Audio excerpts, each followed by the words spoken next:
स्वागत है आप लोग का बेहो कॉमर्स क्लास में। आज हम लोग देखने जा रहे हैं बिहार बोर्ड क्लास 12 इंग्लिश का एक इम्पॉर्टेंट जो चैप्टर है आइडिया डेट हेल्प मैनकाइंड, इसका ऑब्जेक्टिव क्वेश्चन। ठीक है, ये आपका चैप्टर नंबर 5 है। इससे पहले 4 चैप्टर का ऑब्जेक्टिव मतलब कि MCQ एंड प्लस जो सब्जेक्टिव थ्योरी क्वेश्चन है 2 मार्क्स से वो करा दिए हैं, इससे पहले के वीडियो में देख लिए।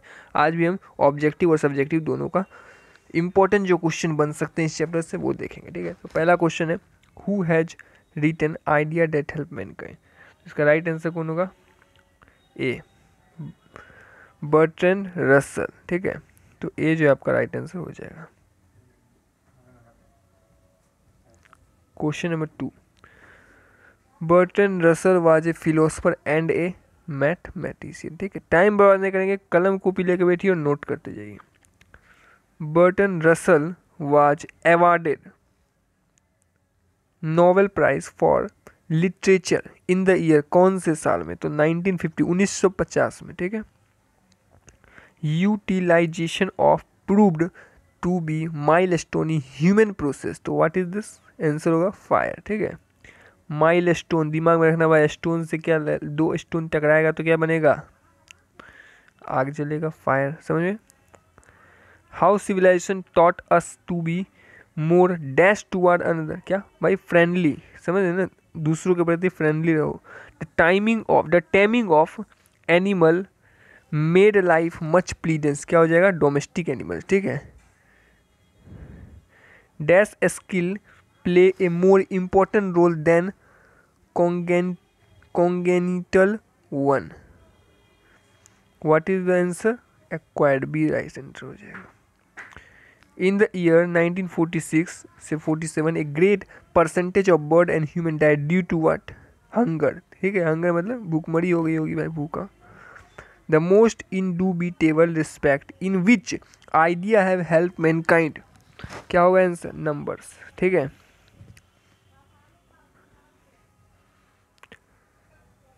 जो रसल थे वो बिलोंग कहाँ से करते थे सर? इंग्लैंड से। कहाँ से? England. According to Bertrand Russell, which of the following were not the idea of prehistoric timing? तो राइट आंसर क्या हो जाएगा? Invention of printing technology. इस चैप्टर का आपको समरी अगर चाहिए तो हमारे टेलीग्राम चैनल ज्वाइन कर लीजिए, लिंक डिस्क्रिप्शन में। एकदम इजी लैंग्वेज में समरी का PDF अवेलेबल है। पूरे जितने भी इंग्लिश बुक में जितने भी चैप्टर है सबका आपको वहाँ मिल जाएगा समरी, और 2 मार्क्स के क्वेश्चन थ्योरी क्वेश्चन भी मिल जाएंगे। तो टेलीग्राम चैनल ज्वाइन कर लीजिए, लिंक कहाँ है? डिस्क्रिप्शन में। In how many type has Russell divide the idea, idea को कितने भाग में बांटा है? 2 भाग में। कितने भाग में? 2 भाग में। ठीक है, द 2 आइडिया अभी देख चुके हैं। Which contribute the mankind with knowledge and technique and moral and politics, तो बी राइट आंसर हो जाएगा। अच्छे से देखिए, एग्जाम से एक दिन पहले ये वीडियो देख के जाइएगा। एक बार 2 बार देखोगे तो दिमाग में आंसर बैठ जाएगा। ठीक है, ये नहीं रटने का जरूरत नहीं, बस 2-3 बार इस वीडियो को देखो तो दिमाग में आंसर बैठ जाएगा। Every human death by starvation is preceded by a long period of anxiety, मतलब चिंता। ठीक है, राइट आंसर क्या होगा? D. Who gave the theory of evolution?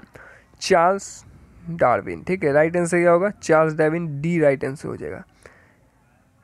आप लोग जो वीडियो देखते हो तो लाइक भी कीजिए, क्या कीजिए। ठीक है, लाइक भी कीजिए, जितने बच्चे देख रहे हैं लाइक कीजिए, और कमेंट में जरूर बताइए कि आप लोगों को अच्छा समझ में आ रहा है, हेल्पफुल है कि नहीं ये वीडियो, और शेयर भी कीजिए अपने दोस्तों को। The most important and difficult step were taken before the dawn of history,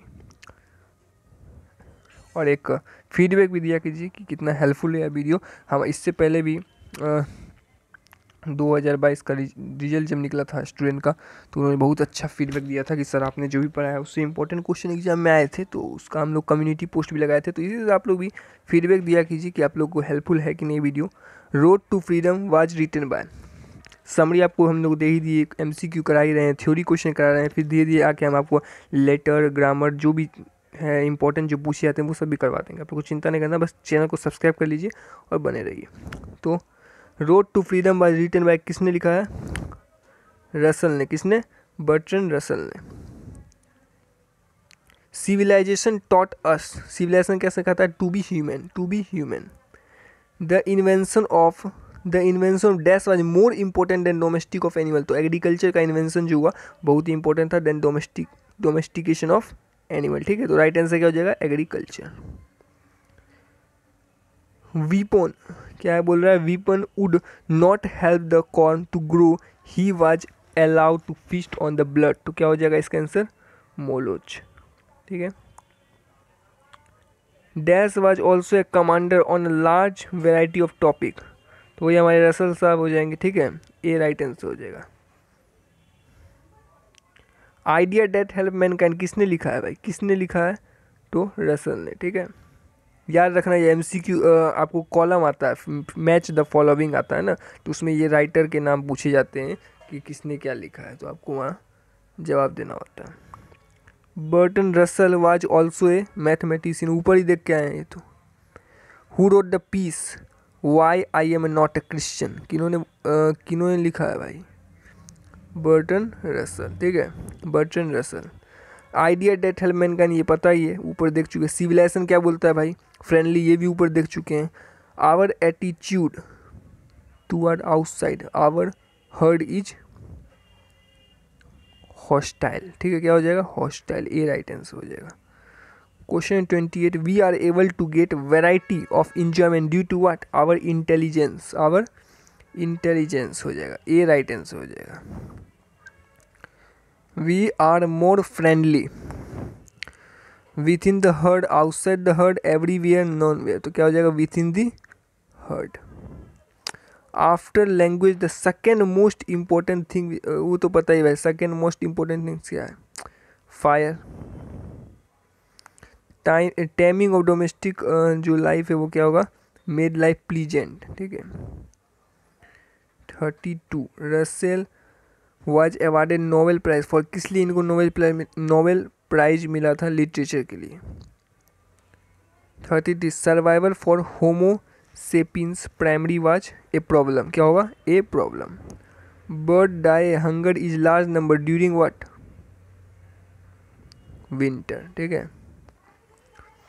question number 35, human being suffer more, last question है, human being suffer more due to their intelligence. ठीक है, intelligence. तो भाई 35 क्वेश्चन इसके MCQ देखे। अब देखते हैं 2 मार्क्स के क्वेश्चन जो इससे चैप्टर से पूछे जाते हैं। ठीक है, इंपॉर्टेंट क्वेश्चन है। और समरी कहाँ मिलेगा, टेलीग्राम चैनल ज्वाइन कर लो। ठीक है, आइए देखते हैं। आइए इस चैप्टर से जो 2 मार्क्स के लिए क्वेश्चन पूछे जाते हैं, 2 मार्क्स के लिए इससे पूछे जाते हैं। ठीक है, एक क्वेश्चन दिखने को मिल जाएगा आपसे। ठीक है, how are human being different from animal, जो ह्यूमन बींग है, हम आम आदमी, जो हम लोग आदमी लोग हैं, मनुष्य हैं, वो जानवर से किस तरह से डिफरेंस है भाई। First, one time man were small in number. ठीक है, they were no better than animal, with passage of time the intelligence of man made them less than like animal, they are acquire more skill, they have become more implosive in the way they were different from animal. तो भाई 3-4 point लिखना। पहला पॉइंट लिखना कि they were no better than animal, with the passage of time, जैसे जैसे समय गुजरेगा, intelligence of man less than animal, मतलब कि जैसे जैसे टाइम गुजरेगा तो हमारी इंसान की जो क्या बोले इंटेलिजेंस है वो कम हो जाएगी किससे, एनिमल से। समझ में आया। They acquire more skill, they have more, they become more plosive, they were different from animal. ठीक है। Next question, how has the civilisation help, civilization सभ्यता जो हमारी कैसे मदद करती है। तो भाई many idea that help mankind to progress, civilization has play virtual role in changing the condition of mankind. Russell जो है believe that the idea and invention have facilitate the problem they have only made superior to animal. With the passage of time the prehistoric man changed into the culture class, they invented many things and their behavior changed accordingly. On this way civilization help. तो भाई थोड़ा critical है, आपको याद रट्टा मारना होगा। I hope आप लोग समझेंगे कि भाई ये इंग्लिश की बात है ना। तो how has the civilisation help us, तो भाई आपको यहाँ लिखना पड़ेगा। ठीक है, तो मैं बता देता हूँ क्या क्या लाइन याद करना है। देखिए ये यहाँ से लेके यहाँ तक, Russell believe that idea and invention help problem, ये और ये। ठीक है, समझ में आ गया ना कहाँ से। देखिए यहाँ से लेके यहाँ तक एंड आफ्टर डे से यहाँ तक। ठीक है, इतना बस कर लीजिएगा, काफ़ी है। Did language play a role in human development, भाई language play a role in human development. No one know when language is began, perhaps it began before the dawn of history, it began very gradually, it has been of great help of man, it has enabled him to hand on from generation to generation the invention and discovery made by him. तो ये भी question देख लीजिएगा। How did domestication of animal start? Domestication of animal was the invention of agriculture. The taming of domestic animal specially the cow sheep must have made their life pleasant. देखो भाई main बात है कि domestic animal मतलब पालतू जानवर हम रखने लगे, काउ रखते थे, सीप रखते थे, क्यों भाई? इनसे जो हमें फ़ायदा मिलता था, एग्रीकल्चर में हेल्प मिलती थी, ठीक है ना। और वो जो प्लीजेंट मतलब हमारे लाइफ को जो है प्लीजेंट कर देते, ठीक है, इसलिए एनिमल को रखा जाता है, ठीक है। How civilisation taught us be more friendly to other. बोलते हैं भाई सिविलाइजेशन में सिखाता है कि दूसरों के साथ फ्रेंडली रहो। किस तरीके से? Civilization taught us more friendly toward one another. It made men more friendly. It made men more friendly, but they are friendly only to the people or their country. सिर्फ people और country से friendly है ना, to the people or other country they are not all friendly. अब दूसरे देश, ये India है तो इंडिया के लोगों से फ्रेंडली रहो, ये पाकिस्तान है तो इनसे फ्रेंडली होने की जरूरत नहीं। फॉर एग्जाम्पल कोई हर्ट मत करना कि those people of other country they are not all friendly, ठीक है। सब फ्रेंडली थोड़ी होंगे, दूसरे कंट्री, मान लीजिए चाइना है, अमेरिका है, फलाना ढिकाना जो भी कंट्री है, तो सबसे फ्रेंडली होना, बट अपने जो लोग हैं ना उनसे फ्रेंडली होना। वही चीज़ बोल रहा है कि भाई it has men more friendly but not to the people और but friendly only to the people और देयर कंट्री। आई होप आपको समझ आ गया होगा। बहुत ही सिंपल क्वेश्चन है। नेक्स्ट चैप्टर नेक्स्ट वीडियो में देखेंगे। तब तक के लिए चैनल को नए हैं तो सब्सक्राइब कर लीजिए।